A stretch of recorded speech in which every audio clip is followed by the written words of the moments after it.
know what I've just realised? What's that?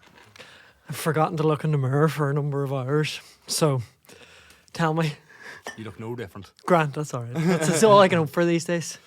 Have I stuff in my teeth? No, you look great. You look very great. You think so? Yeah. What? Do you want to get into it? Or do you want to do your intro? What about me is different, Mick? You're wearing the jacket. What do you mean this? Red Dead Redemption 2. I think it's a solid 10 out of 10 from me, Nathan. That's all that matters. It really is. It's a great fit on you. I think so. I thought so too. And I even got to try it on, which was nice. I thought it was a lovely jacket. Yeah, I'm glad. Yeah. I'm glad we're in agreement. Yeah. Yeah. Do you want me to get on the phone to Margaret? Fucking give her hiding. Mm-hmm. Yeah, absolutely. Just be like, what the fuck is your problem? Yeah. No, it's. I'm glad that she has failed in her desire to try and get you to knock it on the head. Oh yeah, no, I don't take too much fashion advice from her now. Like, oh, here, do you need this? I do. Need the wee deck. Yeah. But yeah, fucking. I somehow have dog hairs on everything I own. Even my microphone, which is never anywhere near my dog's. You've been podcasting with your dog again? Just. What's that? A wee aspel? It's a wee aspel. I decided. I think Aspel. I got a drink at the weekend there on Sunday night, and I think the way things are going, that'll probably be the only time I really get out. I'd say that's my forecast. On Sunday night. I had out there on Sunday, so this is my Christmas. I'm substituting my pub time with this now. Very good. Do you know what I mean? Very good. Well, because I don't think I'm going to be in the pub again. So so cheers. Cheers. Here's a non-alcoholic cheers, dude.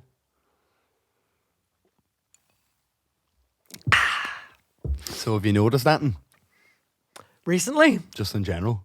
With you? No. Or just in general? I I got a hostility from you the last time we were doing this segment. What do you mean? I felt like you weren't in. You think I wasn't into things I people feel like have you noticed? thought I was deliberately being like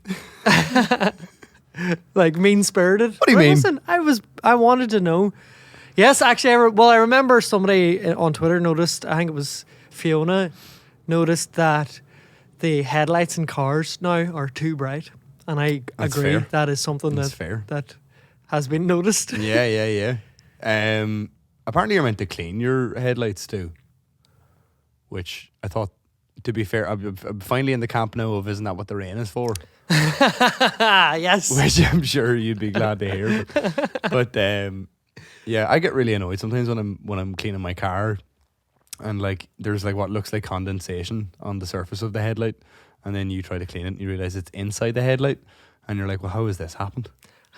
Anytime I see a That's what headlight I've in noticed. my rear view mirror, I immediately think it's like, you know, like sometimes you just see a wee flash of light. Yeah. I immediately just assume it's the cops. Why? I don't know. And anytime there's like an oncoming truck coming in the opposite direction and they flash their lights, usually it's because there's another truck passing them and that's just what they do. Truck solidarity. And I'm just like, he's warning me that the cops are on the tail. I can see above your head.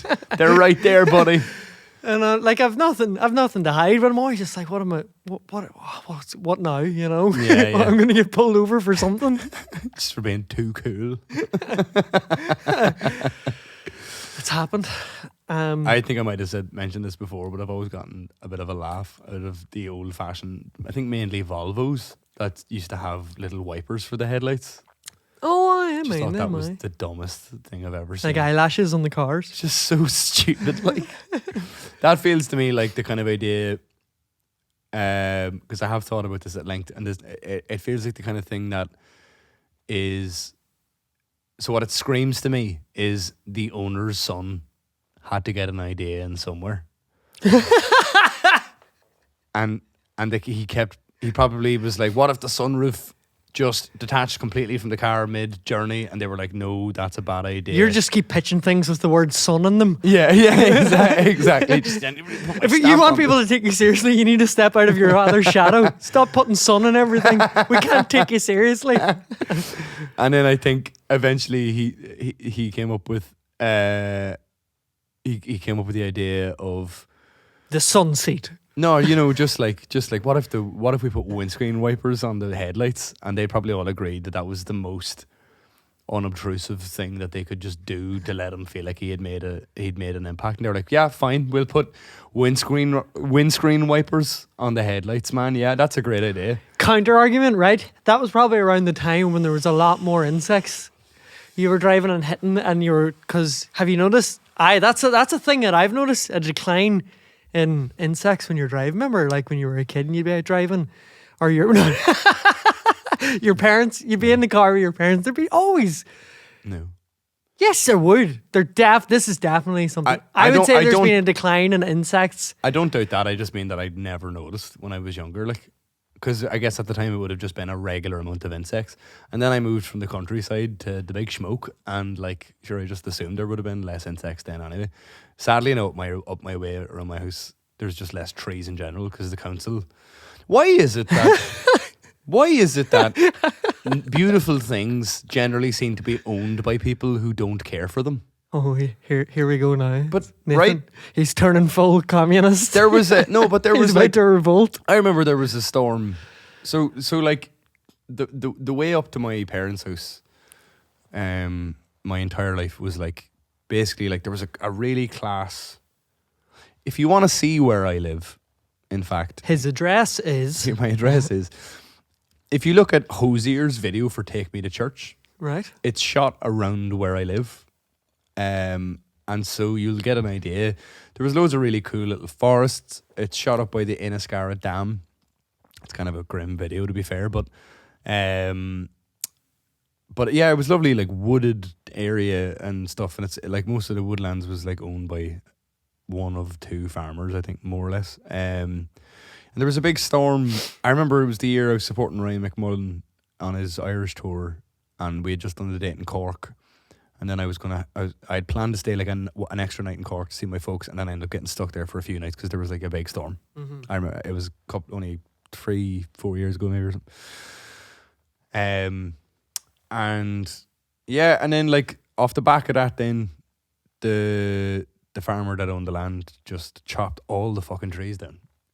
And I mean, you're talking about like hundreds, if not thousands, of trees. Like that used to be like the defining feature of why my parents liked living where we live, just like because it was really nice and pretty, and there was loads of wildlife and shit around. Pizza Hut now, is it? And they just fucking buzzed it. Like they didn't even do like a nice job of it. The council just came in and just got like a fucking saw and stuck it to the side, like some sort of like mechanical saw, and just stuck it to the side of a tractor and just drove along. And it's just so indiscriminately every tree is just dead now, and this height. That is so depressing. It's so depressing. Like the thought that like the kind of the lack of thought, like that just to, but they don't care. But force it. But that's almost what. But that's kind of what I mean. Is that like it just seems like any time that we ever had a chat with, so opposite my parents' house, there used to be. I need to put my fucking vape down. Sorry, but opposite my parents' house, like so directly at our front window, there used to be like, I mean, they must have been like 30-40 foot tall trees. Like they were fucking massive. They were maybe dangerous in light of some of the storms we had, but they've been there for fucking probably about 100 years beforehand. Hey, it was your fault for moving there. Sorry. Sorry. But that's what it is. It's like, you move, if you I was going to say, like, if you move near big trees, they're going to cut them down. No, I was going to say, they're going to be a storm hazard, but are they going to be a hazard in a storm? But you know that if you're living there, do you know? Well, look, you accept it as part of the deal. That's what I'm trying to say. The land, well, that's it. Like, yeah, but the land that the trees were on was owned by this farmer, and he was constantly saying to my dad, I'm just going to cut these fucking trees down for years. And my dad, I think at one point, was just like, how much would you want to buy that? Because it was, if you can imagine, like, so like my parents' house is here, and the bit where all the nicest trees that maybe had the biggest impact on our house were just, it was in like a little triangle of land. It was like a tiny little pocket of land, but there was just all these class trees in it. And my dad was always like coming up the driveway after like talking to the farmer, just being like, why the fuck does he even, like, why do you even want to own land if you just want to flatten everything? You know what I mean? Like, and that was just, it seems like I'm building an AstroTurf pitch. But all the lads that like own the, like, even up the land we live on is like quite long and narrow, but it's like, it's about an acre or something, I think. But it's like, but it's quite long and narrow, and even up the sides of our land there used to be like these like hedges and trees and stuff that like kind of would have kind of given us a bit of privacy, but a lot of it was on council land. And so like, and the council yard next door, they never really used to use before until like only the last maybe 5 years, whatever. And like, oh sure, all those boys don't give a fuck about it either. They just buzz them all down as well. And you're just like, stop fucking, just because you have the tools and the machinery to be like, look at this, I'm gonna fucking cut the fuck out of this. You don't have to do it. Like, you can just leave it. It's fucking grand. But yeah, it just always seems like pretty things are owned by people who don't appreciate them. Do you not think so? Is it the same round Omid? Is there loads of things that you used to love as a kid now that are gone that are just like... I think, but as you get older, you just kind of start to think like... The world's fucked and who cares? Well, like, I mean, all the kind of land around our... Like, we were, like, the house...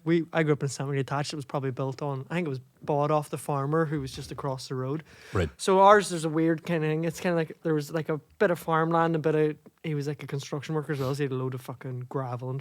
like, just gravel lying about. But now it's all kind of been bought and flattened and turned into houses and stuff. But there's still a wee river, like a wee burn that runs right by my house, and, like, a field with horses. So it's weird, like it's kind of, but it's just like, because like that when I was growing up, that was just what it was. But obviously, 30 years before that, it was probably less development again, you know. Yeah. Nicer again. It's just. I'm sure the older folks that lived in the area thought it was mad that your house was built. There's a reason why it was like the parks are all called like Meadowvale, because there used to be a meadow there. You know? It's cool now. There's a spar. Yeah.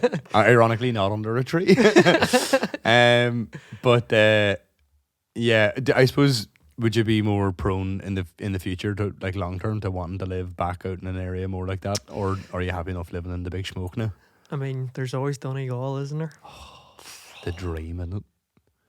Out where the grass is luscious. I know a girl as well. Out where the grass is luscious, but the people are surprisingly right wing. That's not true. It's I don't know. I need to get my Donegal correspondent on that to give an official answer. But everyone's real sounding charming, but they don't. It's something to do with its location. It's cut off from the rest of the Republic, and it's a massive part of Ulster. Yeah, but like it's its own way. Do you know what's confusing? It's not like the Republic of Cork, but it's got its own way. Yeah. It's confusing when you're leaving Belfast and you're heading for Donegal, and you have to head towards the signs that say the south. Yeah. If anything, it's up and to the left. I mean, it's the most like there's. But they can't say the north because they're like, we're the north. That's our thing. We're the north. I'll tell you what I do. I'll tell you what is rife in Donegal though. Anti-northern bias, or no wait. Anti-northern sentiment just in general. Is that right? With Orla's ones. That's what I find. Is that a thing? Personal experience. Is it directed more at Belfastonians or Belfastians? Just northern. I think my gripe with it is it's northerners in general. Okay. And I'm like, it's indiscriminate. Yeah. And the point you're trying to make is that the ones in Belfast are cunts. Yeah, exactly. But using them are dead on. I feel like Tyrone is the Donegal of the north, just without any of the beaches. As in, it's close to Donegal. Not Donegal at all. Donegal would probably contest that it is the Donegal of the north. What I'm saying with Donegal ones is like, we're not so different, you and I. You know, it's only half an hour across the border, you know. Yeah. There's these Belfast ones, they don't have a clue. And Derry, that's its own thing entirely. Yeah. Don't get me started on Ballymena. And then once you literally don't get started on Ballymena. Once you get over the other side of the coast, they're all rich anyway, and you don't want anything to do with them. What's the fucking crack with Ballymena? It's a weird spot, isn't it? Let's get into it. I don't spend enough time there. I don't either, but I have strong feelings on it. None of which are informed particularly well. But Ballymena is mad. I remember doing a gig, like a private party out in Ballymena years ago, and they booked us, and it had some of the weirdest directions I've ever been given. So it was like, you know, get on the motorway, go to Ballymena, right? Fair enough.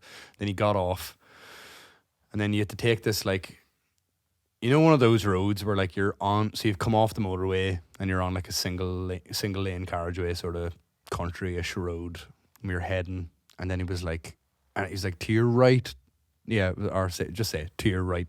He's like, there'll be like a turn to the right, but it'll be like a severe right, if you understand. It's always a good direction to get while traveling in a car. So if a severe turn. Yeah, exactly. So like you're heading this way. You want to be thinking about this turn a good 20 minutes in advance. Literally, like he was like, you need to be looking out for it. Like, and like it was something like, there's the number 78 and then the number 84 written on 2 bits of stone in chalk on the front of 2 driveways to your left. He was like, it's between the 2 of those. He was like, one of those, the directions that kind of, they go, you can miss it. Was this man like a crafty wizard, like giving you directions, so, like a real coy wizard, like No, he felt figure out his riddle? He might have been a grand wizard, maybe of some description, if you know what I mean. In hindsight, Ow, ow. the crack hurts. No, we'll The get crack on to hurts. that later. I'm a shell of a man. That's in this okay. Last few But days. so it was like, yeah, you're basically heading up this road, and you need to take. Well, it looked like a left now, but it was basically like, yeah, come severely back on yourself down this thing. And then he goes, you go through a set of gates, and then he goes, you're going to drive then down this hill, and you're going to be facing a river, and it's going to look like there's nowhere to go, but just drive through the river. He was like, there is bedding down there that we've put down for cars to pass over it. And I was like, okay, I guess. And then you literally, like, you came out of it then, and it was this big, it was literally like they had a moat around their house. It was a big fuck off manor of a house. But to get through the moat, you had to literally drive through the fucking moat. It was crazy.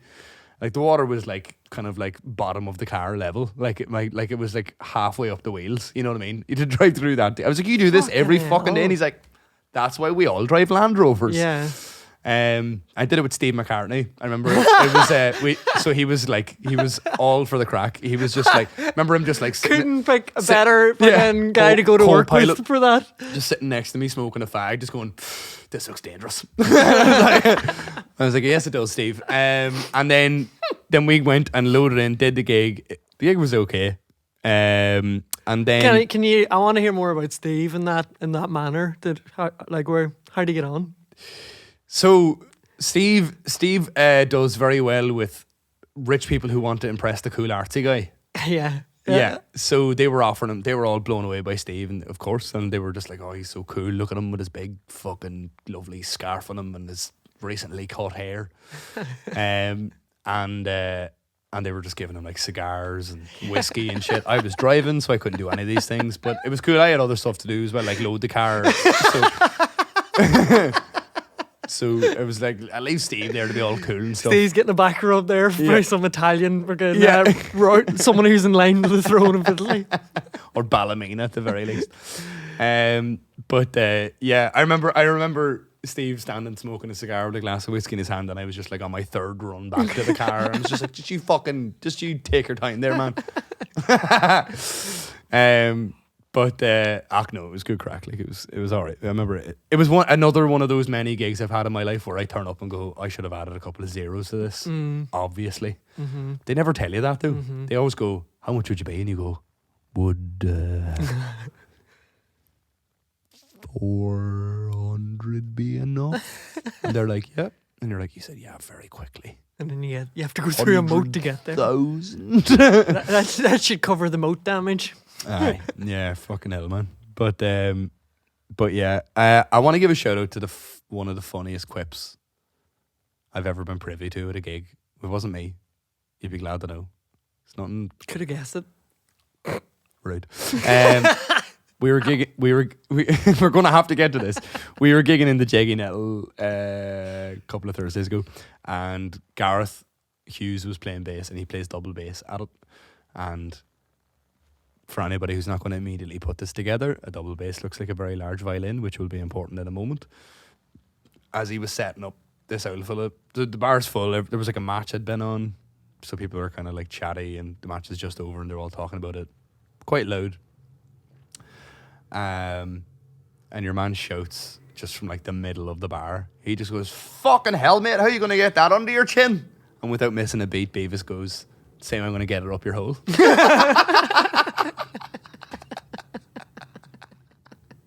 And I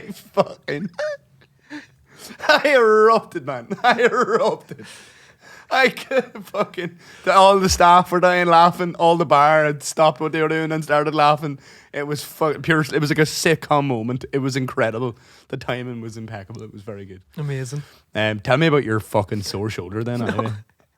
Don't be like that, all right? Don't be like that. Come on. This is a sleighbell injury from the the fucking Are Christmas you special. telling me that in the last 5 minutes while I've been telling stories and you've been chuckling, you've hurt yourself so badly playing a sleigh bell that you can't even laugh for the pain in your wrist? Listen, no. This is... Explain yourself. Well, maybe if you would indulge me for a minute and let me talk about myself for a little while, and I'll get there. This is a whole fucking... It's been a whole thing. This is the lame. I hope you redeem yourself with this intro becoming cooler than what I already know about it. No, that's the thing. I injured myself playing sleigh bells. So you didn't then? I think that's I suspect happened. So, because it's been sore since then, but I think maybe also aggravated it. So I rang Shailene today. I was like, Shailene, go on, send me over the takes from the muck cam of us doing Christmas rapping, because like I'm wearing a fucking wrist strap now. And I was like, I think I was really just like, I was so focused on trying to make Ross laugh that I should have just been doing that. Yes. But it was, at one stage, I was fucking banging it off my forehead, my chest. You had pretty good commitment to it, I have to say. Like, well, you're one of these lads who like just thinks about the consequences after. Well, this is what I And for the realized. crack. I realized this today. It was like, any injury I've ever had in my life, and I have a lifelong list of them, they've always been my fault. I've never been injured. I've always injured myself. I have a couple of serious head injuries as a child from throwing myself off things. Not a lot of ads on TV for you. And like, Have you injured yourself at work? yeah. I was jiggling the trolley when I was a child and went the whole way down Scarp Century in Oma and toppled out onto the road and slammed my head there. Numerous hospital visits just from doing dumb shit. I actually was thinking about this earlier. The only injury I can recall that I didn't injure myself was when my uncle threw me over his shoulder on a dance floor at a wedding, and I landed badly and sprained my ankle. Ah. Yeah. When I was. What do you reckon the injury lawyers for you, the script of the injury lawyers for you ad would be if they were only directed at people who are just hurting themselves? Are you an idiot? Call now. That's it. Before you fall over again. You probably already have. Can you reach the phone? I will help you for money. It's like, how would the claim win? and then Shailene messaged me after that phone call. She was like, I've just weighed the sleigh bells, and she says they're equivalent to about 2 cans of Campbell's soup on a stick. So I was really going. Yeah, they were really fucking heavy, man. They were not look that heavy. I should have just done that, but I was fucking. So I heard that, and then maybe so strong. I remember I was saying in the Christmas special, I was saying that I was left-handed. So even like, yeah. So I'm always doing stuff, so it was just aggravating. For a while I was like, I think I've, too much writing and working and typing and editing and like playing guitar and stuff. I think I've hurt, man. And I was like, saw the first cut of thing. I was like, no, I think that's what happened. I think, so that was great, right? So that's been killing me for weeks, right? And then I went and got my booster jab, and they got it in this arm, the other arm. I need to get mine. And like the day after, my fucking arm was in agony. Like, so this was killing me, and then my arm was in agony. And I was like, I went to the way you're Tesco. holding everything right now in your pain, you look like a little teapot. Short and stout. You're like, But so I was in Tesco's, and I was just like shopping for dinner and supplies and stuff. Tesco activities. I brought 2 bags, which actually brings me on to what I wanted to talk about, the coat. Because we started talking about your brother has the same coat as me, and he had the same experience that I've had. Yes. So I was in Tesco. I should put an important caveat there. I've since stolen this coat, so he doesn't have this coat anymore. Right, this may be the first he's learning of it. right. So I realized. Carry on. Yeah. When I got to the checkouts, the guy was like, "Do you want any bags?" And I was like, "No, I brought my own." And then I just dug my hands in, and like right into my pockets, because all the pockets in the coat are all ripped, but they're not ripped that stuff falls out of them. Everything goes into the coat. So I'm essentially wearing one big pocket. Are you just stuffing everything around? Everything, the amount of stuff. So I just kind of stuck my hands in and ripped out the 2 big massive plastic bags like that. They were just concealed in my coat like a magician. But anyway, I filled everything up and I was walking out. You're putting the shopping into the bags that were in the coat, or you're stuffing the coat full of shopping? No, I ripped the bags out, filled the shopping, and was carrying them.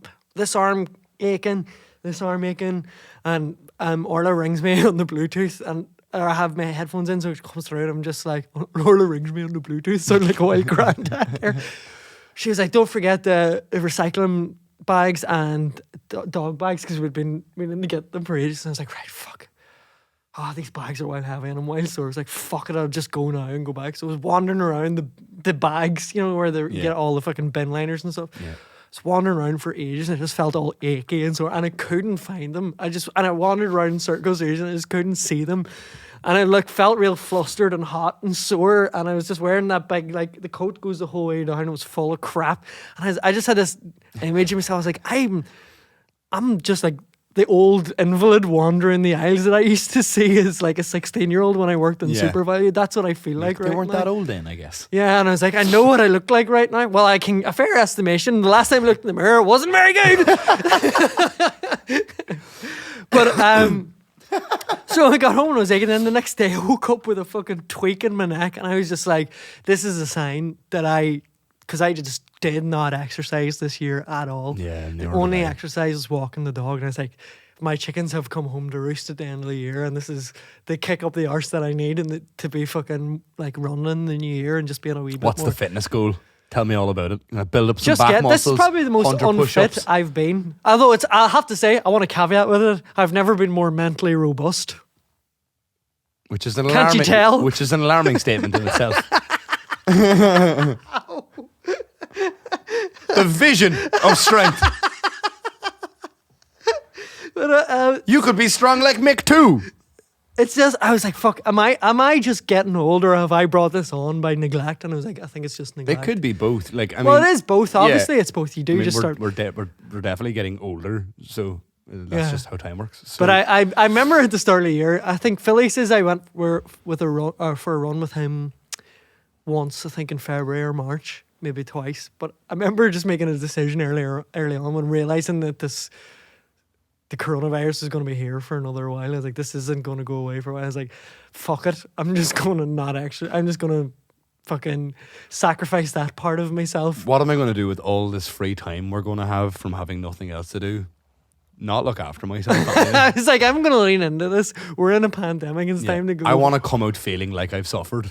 But see, I'm not actually that, like, I'm lucky enough, if I start running again, I usually get it back pretty quickly. But it's just, this is the first time I've ever had a litany of sort of tweaks that have been really annoying me. And I was just like, you let this happen, You're a bit of a sleighbell injury, Nathan. You're quite a loose sort of a fella, really, at the best of times. I always find, like, you kind of just float around. You remind me of that, remember that old MasterChef sketch that...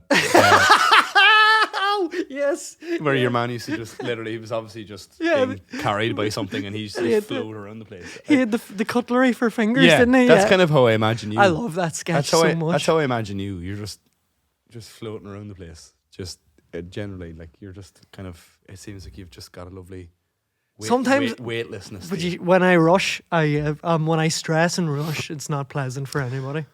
Orla will testify. Like. While we're on the subject of MasterChef, which I've just brought up, something absolutely hilarious happened during the week watching TV. So Margaret would be a big fan of. Would you watch MasterChef? Anyone in your house watch MasterChef? No, but I'm familiar with the hosts and stuff. You know the two judges. I know there's the buttery biscuit base guy. Yeah. So and then there's the Cockney guy. I think that's who I'm on about. The bald guy then. Yeah. Oh yeah, sorry. So there's the other guy. Yeah. Now, before I'm going to bury the lead here, but so Margaret has watched, I would say, in the region, like if you were to add it all up, it's got to be like over a full week of her life probably has been spent just watching back-to-back episodes of MasterChef, like obsessed with it, which is great. I love it too. It's all cool. No bother, right? Mm-hmm. Every now and again, they'll add a new season to iPlayer or whatever the fuck, and she'll just tear through it. It's all cool. So this was the most recent season of it. And we're sitting on the sofa and we're watching it. No, I mean, we're talking 15, 20, I don't even know how many or however many seasons of MasterChef have happened. Margaret has watched them all. She's watched, and alongside those, she's watched all the celebrity MasterChefs, all the MasterChef the Professionals. So much MasterChef has been consumed in our house, right? And we're sitting on the sofa. And after watching these same two hosts for nearly, thousands of hours it has to be at this stage. Margaret goes to me. Is he Australian? I was like, what? She was like, I can't remember his name. It was John, maybe. She was like, John, is John Australian? And he's literally like, good eye, mate. Like, he's literally, he is, really? He's so Australian. Like, he's so Australian. And I was just like, what? She was like, is he? And then she gets self-conscious because she thinks that he's not Australian then. And thinks that I'm being, and I'm right, going, right, like, yeah. he's so obviously not Australian. So I'm like, are you fucking serious? And she's like, is he though? I was like, yes, he's Australian. He's as Australian as fucking Crocodile Dundee. Fuck me. Like, he literally sounds like someone doing an impression of an Australian man. I was so Australian. I was like, do you pay attention at all? Australian man. But I laughed probably for about 10 minutes. I couldn't stop laughing. I was like, how have you just noticed this? This is unacceptable. Do you watch all those Bake Off stuff? Because your carrot cake was sublime. Do you watch any of that? I do. Orla and all watch that she watches it, but no, I wouldn't like follow them. But Margaret would watch them, and when she's watching them, it'll be like what we watch when we're having dinner or whatever. But I'll watch them like unsequential, like, you know, I'll just dip in and out of wherever she is. Like, I'll generally not be. I was about to say I would watch a savoury Bake Off, but then I realised that is just like MasterChef. Just MasterChef, yeah. And I don't watch that. Yeah, but I think the name Savoury Bake Off is a goer. Channel 4, you watching? Like Dirt Munch Bake Off, sort of, you know, savoury. No, not like what's Dirt Munch? Like just like a, you know, if you're being just diners, drive-ins, and dives. You mean? Like if you're if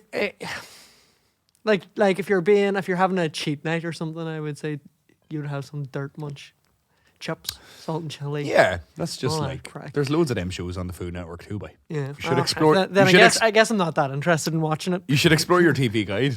It seems like there are shows already there for you. Nah, the food TV doesn't really. I love it, man. It's so dumb. Like just because everything needs. It's like it's not enough to just have some people who are good at cooking competing. And just be like, there's got to be this false sense of drama always injected into every moment. Yeah. And it's fucking so funny. Like, the host just comes over and slaps a load of eggs out of a fucking chef's hand. You call these eggs? You're doing too good. What? Yeah. My favorite bit is like when they're clearly under pressure and they're like, so what are you doing there? And they're like, fuck off. Like, get the fuck out of the way. If I was at home, I'd be already after stabbing you. So your challenge today is to make a vegan meal out of steak. Do it in 5 minutes. You're like, I don't know. But yeah. I just like there's. I might have said this before, but there's these like false dramatic moments that they put into everything, and like they always do the little aside bits. So like a really good one is the Great British Menu, where they get like a pro chef, and then it's all pro chefs, but like there's like a big like Michelin star or awarded kind of judge, and then there's like various head chefs from different like big restaurants in the UK, and they compete against each other, whatever. And then they'll be like, oh, so what are you doing today, Mick? And you'll be like, oh, I'm doing a chicken breast with a fucking something fancy and some other fancy cauliflower puree and fucking whatever. And then the host will take the judge, like the guest judge, aside and be like, well, what do you think about Mick's dish? And they'll just say the most inane things like, well, that chicken will have to be cooked. Does he have to? Has he remembered to buy the puree? yeah. Aunt Bessie's. Just say things like, well, if that puree has lumps in it, then it won't be puree. Like, that's a good point. You'd need to make sure all his ingredients are in date. It's just stuff like that, but it's the same every episode, and it's like, and there's like just this nothing like hardly ever goes wrong. You know what I mean? You know this the sketch pilot we were working on. One of the sketches last year, that we like hasn't really. Was just I just chose to ignore that one. That's fair. That's fair. One of the, It's all it deserved. yeah, one of the sketches that we had done that didn't. Once we actually started, like, kind of came up to actually putting a package together, we just left this side. What it was Ireland's. It was like a take on that sort of those formats, those like competition show formats, and it was Ireland's immaturest man. Well, we stuck that into the podcast. Did we? Yeah. Well, never mind then. I really enjoyed my favorite. Well, if you want to hear what I'm talking about, go and check it out. I can't remember which episode it was. We can just look at the end of this one again. Yeah. If you remember. I can probably still find it in my emails. My favorite bit of that is the narrator explaining what the people who've just said the thing do. Yeah, Eucharistic minister was one. Just fucking so fucking funny. Like, just like says lawyer Dave or something, you know? Yeah. That shit's fucking. I spent the last 2 days going through something like 50 scripts and going through every bit of like FX cue, music bit cue, audio bedding or anything that I would need. And going through like sound libraries and what do you use for sound libraries? Like there's for a load of stuff, but the BBC for sound effects, there's an open, like BBC has open, like just has stuff that you can download. It's pretty kind of open license stuff. I didn't know. There's a few like kind of, you have to read the terms and conditions, but they're not because it's BBC and taxpayer or whatever. And there's a lot of good stuff in there. But I lost hours yesterday and the day before just like going through like. These are great footsteps. Nathan, you'll be pleased to know I had got my spreadsheet on again. Oh, very good. Been at that. So we now have 2 things that they're reserved for: stag parties and sound effects. Yeah, that's good. Yeah, that's good. So, but I was just sitting instead of a spreadsheet. Would it not make more sense to just or put them into folders on the actual file on the desktop itself or in the hard drive, rather than having a spreadsheet to reference and then going back and find them on your computer? No, I listed out everything that I needed on the spreadsheet, and then I was going through it, and then I download it, and then I categorize it into the record days and stuff, and I want to make sure everything like that is ready to go for the edit process, because there's like 2 weeks editing, probably maybe even more. Yeah. Straight off the bat in January when we come in. That's why I wanted to get some of this done tonight. 50 scripts. 50. Jesus. All recorded remotely. And have they all been done? Like no, we're a week in January we're doing them. Unreal. Does it still need to be? Is it just as a fact of where people are that it has to be remote, or is it? I mean, the way things are now, anyway, it's definitely for the better, and it's just everybody's. You could come in here and spread out fairly good. Yeah, it's more of just like people's availability and like we have a few writer performers that like are contributing, and it's just getting everybody, making sure we have all the right people together available at the same time was like a nice wee kind of fun balancing act, you know. Yeah. But it's really exciting. I think it's going to be really good. 50, and then we'll whittle it down. We'll keep them all, probably whittle it down, and if they like it, we'll be able to go. Then there's more, you know. Yeah, absolutely. That's so class. It's fucking Season class, 2 in the bag already. It's exciting. It's really good. Some of the stuff that the contributors put in is so much fun. Like, it's really it's a lot. It's class. I'm very excited. I'm also excited. 4th of April on Radio 4 at 11 p.m. You've already got a complete time and all for it. And will it be a weekly thing, or does it depend how that goes? This is just the pilot, so. Right. Everybody, you'll not hear me in the run-up. You're going to be sick hearing me asking you to tune in for it, but great. That all counts towards, you know, getting it commissioned or whatever. What time again? Say that again. So it's the 4th of April at 11 p.m. on Radio 4. 4th of April, 11 p.m. Radio 4. What day of the week is it? Let me get back to you on that. It's falling at the first hurdle. It ends in a Y. Class, man. Yeah. That's very exciting. 2 weeks I reckon you should be able to smash that in 2 weeks. I think if I have all everything that I need going into it, that's what I want to do. I wanted to get everything banked. You'll get into a good flow, like a template, and kind of work. But what I didn't want to be doing is going like editing and then going, oh fuck, I need this sort of sound effect, and going and then scouring, downloading and losing. I want to have everything fucking categorized and just being able to. How much music are you allowed to use? All right, you know, I think in terms of clearance and stuff, BBC has a lot of. Is it just whatever's in their sort of library? I think so, yeah. But there's not a lot of big musical stings that we need. Yeah. There's a couple, like, but nothing. And I think no problem so far. Great. Yeah, man, I'm really fucking excited. I'm really excited. I think it's going to be really good. Class. Yeah. Unreal. I can't wait to hear it. I fucking can't wait to do it. I just can't wait for the fucking first week of January, and then once I have It's everything going to be recorded, weeks like, of physio to get this wrist up to scratch. it'll be like you see a training montage, me just going like this. Squeezing that stress ball I ripped to bits in your house all those years ago. Ironically, didn't stressed enough to tear it apart, but not to actually just use it for what it was. all those years ago. It's just the odd time. I'm actually not too bad. You want to see me? I met my mate Kirsty on Sunday, and I must have looked like she goes, "You look like Marv from Home Alone," because I had like a white bandage on and like my coat, and she was like, "Don't take that the wrong way." I was like, "I can't take it the wrong way. I hear it literally all the time now." Yeah. The older I've got, the more I've heard it. I'm like, and it's usually a good. It's also a sign. I'm like, I probably need to start exercising. I'm starting to look like a fucking down on his luck, fucking burglar. I was gonna say child. But I don't think that was in the cut. I don't think that. He wasn't down on his luck.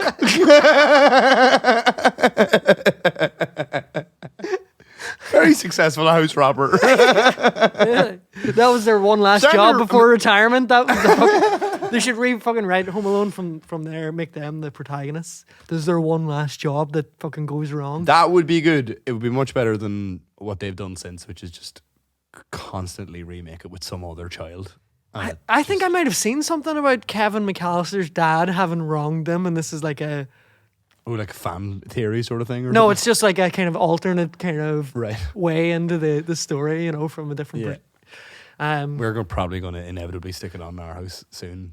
Margaret's Christmas show, like every year. It's probably I think it's the only film I would watch at Christmas. Like the only Christmas film that I would watch regularly. Like there's that and It's a Wonderful Life, I believe. Oh no, wait. No, it wasn't me. I haven't seen it. What was the one you said in the fuck? The whole point of it's gone now if I can't even remember. I can't mind. Did we say this? Did I have to give an answer for me? I didn't. I said you. Oh yes. Yeah. Sorry, yeah. Well, which I can't even remember. Ours now. is Willy Wonka. Oh yeah. Obviously the Gene Wilder one. But obviously people listening to this, we're probably, are we balls deep in January at this stage, or? Well, we already have 2 other full regular episodes in the bank. Right. So mid-January, I guess, probably. So happy birthday, I guess. Thanks. Yeah. Cheers. How'd you spend it? Gigging. Cool. Or else doing nothing. Is this the big 3-0? No. 29. You're only you baba. Yeah.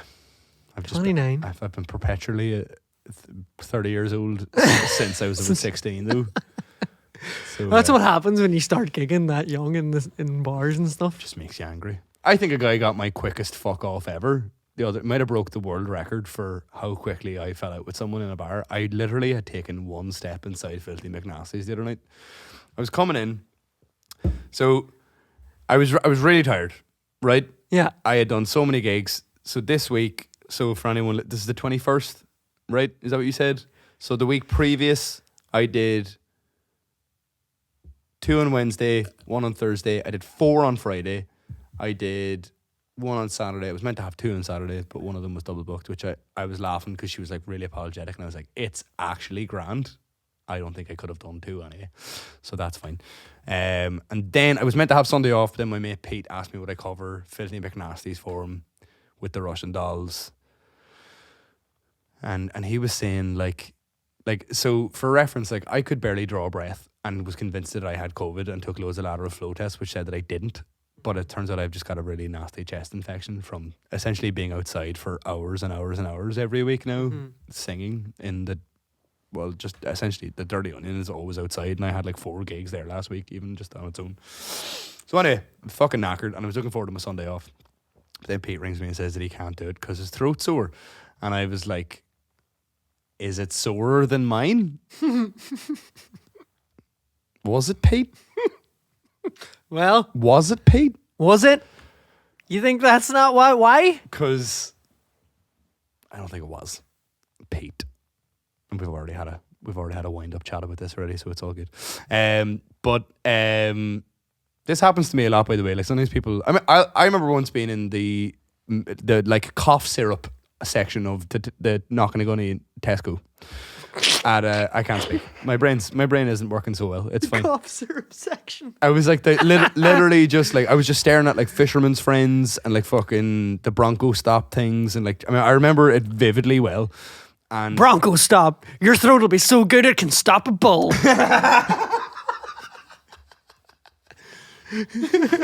How did he do it?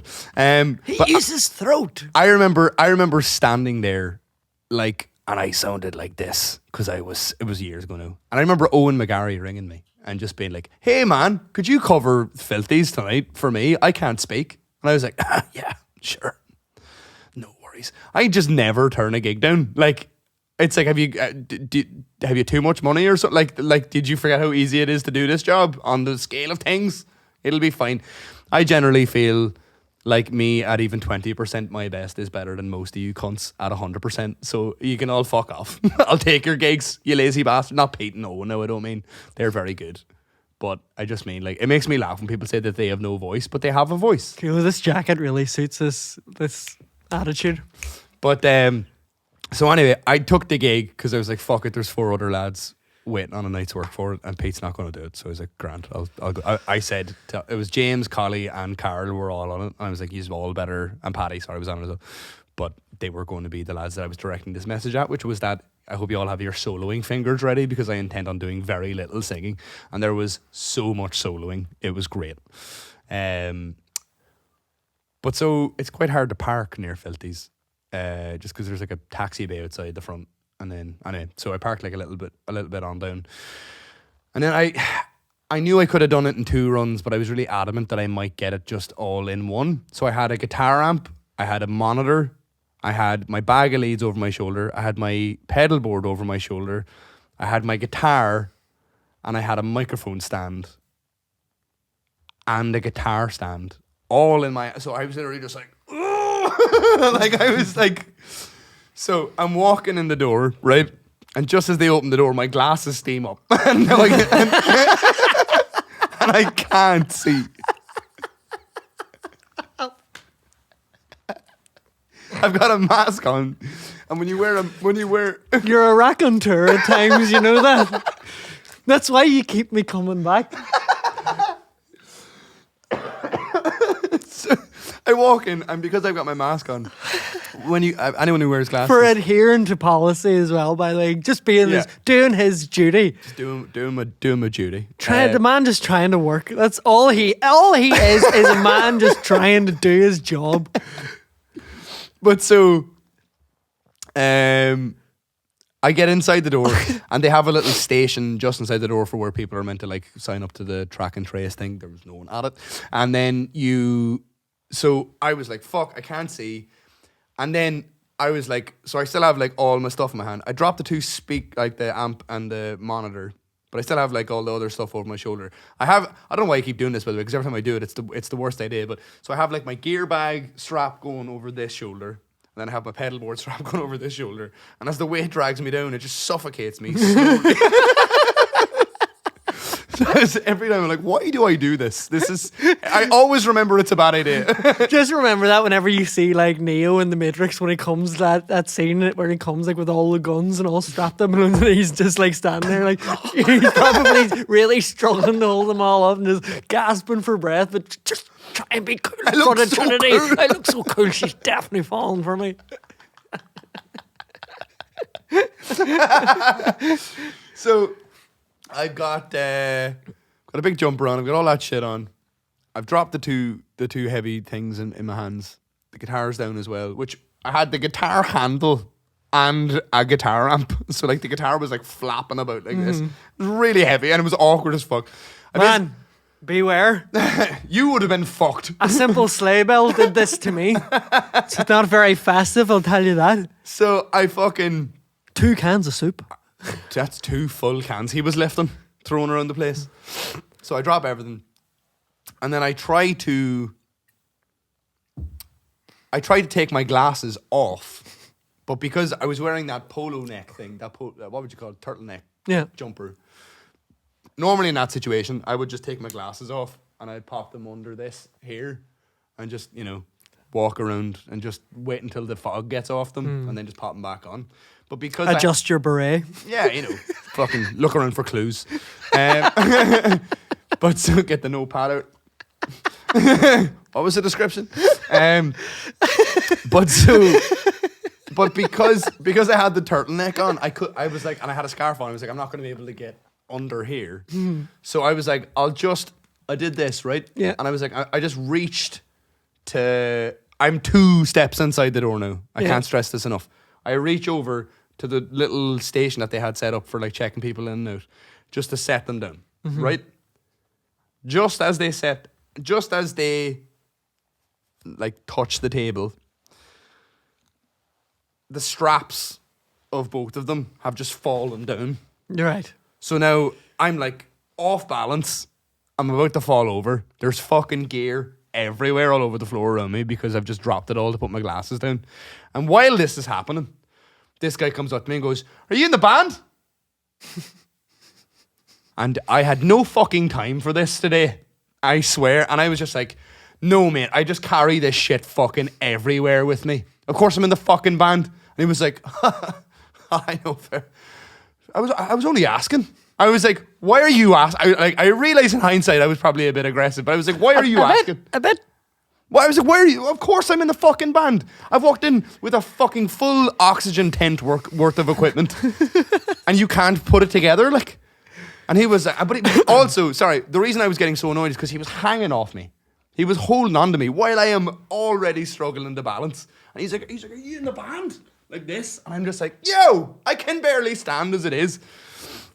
And then I was like, I tried then to calm down and was like, mate, I am in the band. Could you give me 2 seconds? I was like, I am literally 2 steps inside the door and I've already made those nearly unsuccessfully because I'm going to fall over. Can you let me get on the fucking stage at least before you... Because he was asking for songs. And I was like, I'm not even inside the fucking place yet. Can you just wait 2 seconds?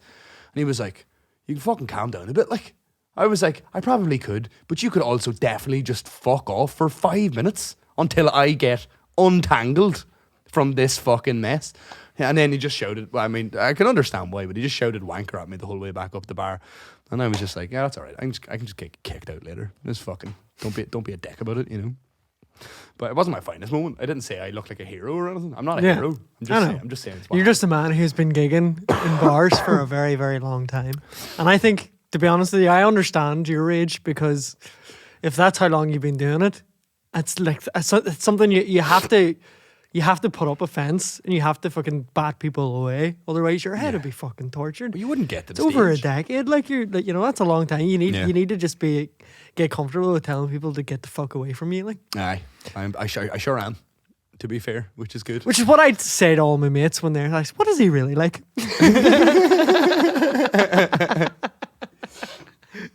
I have so many mates and we're like, "How's Nathan?" And I'm like, "I never met you." It's usually all like the lads I grew up with in school. And I was like, "How's Nathan getting on?" Is that right? Yeah. Is he really always angry? He's like, "Nah, no," but he's not lying. Do you know what Shailene actually said to me earlier? Just I was going back and forth about this Christmas special that was weeks ago now. I hope successfully. I hope. But I was just going back and forth about something, and she was like, "It's only since doing this that I've realised that you truly are just always up all night editing podcasts." She was like, "Before I thought you might have been lying." And she's like, "No, I understand that is truly just what you seem to be doing or gigging constantly." Yeah. I'm like, thank you. You can tell the world now. Well, that's why I'm always like, if something goes wrong or anything, like, listen, he's got enough of it. I'm not gonna fucking give out to him about it. Like, just let me put my joint down and give out about this. How dare you? I wish.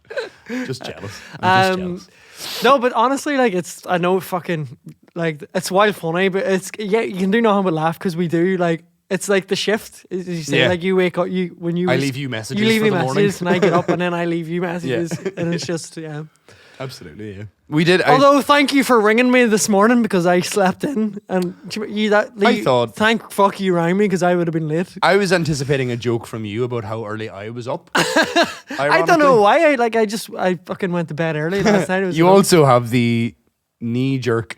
I feel like I'm so often woken up by someone out of my sleep that I have learned how to either immediately sound like I'm awake if it's like someone that I don't want to say I was asleep to, or be incredibly honest. Like if you ring me, I'll be like, yes, I was asleep, but what is it? Like I'm like straight on, because I generally would have slept very late, much later than I even do now.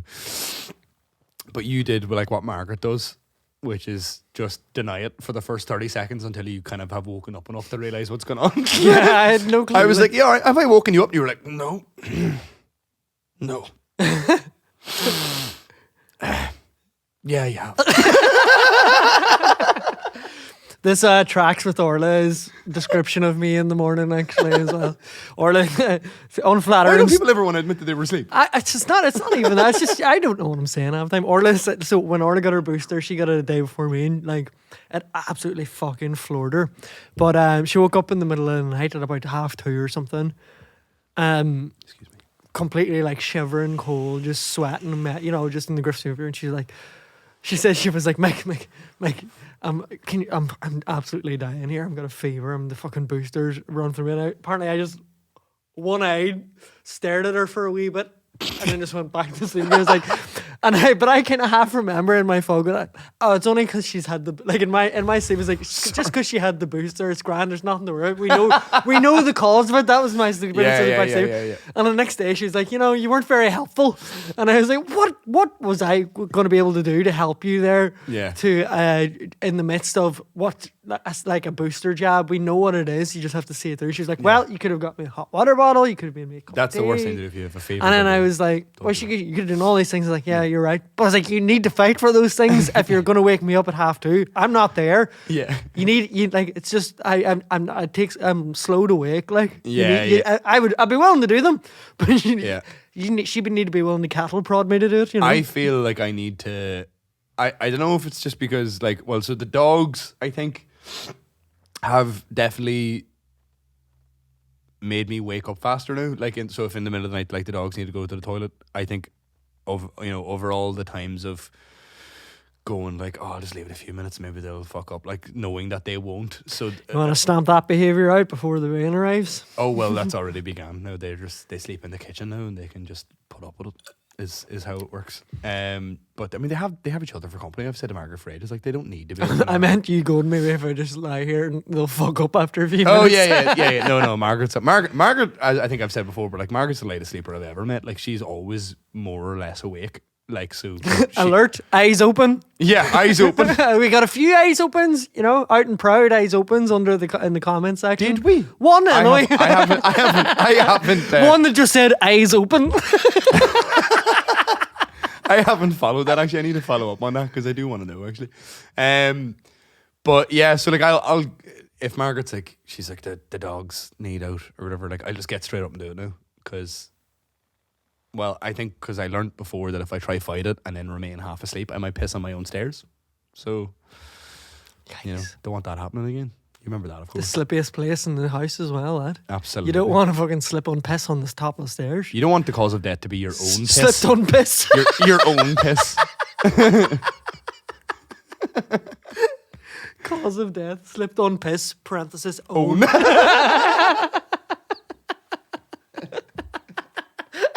Oh God, it's worth the pain. It's worth the pain.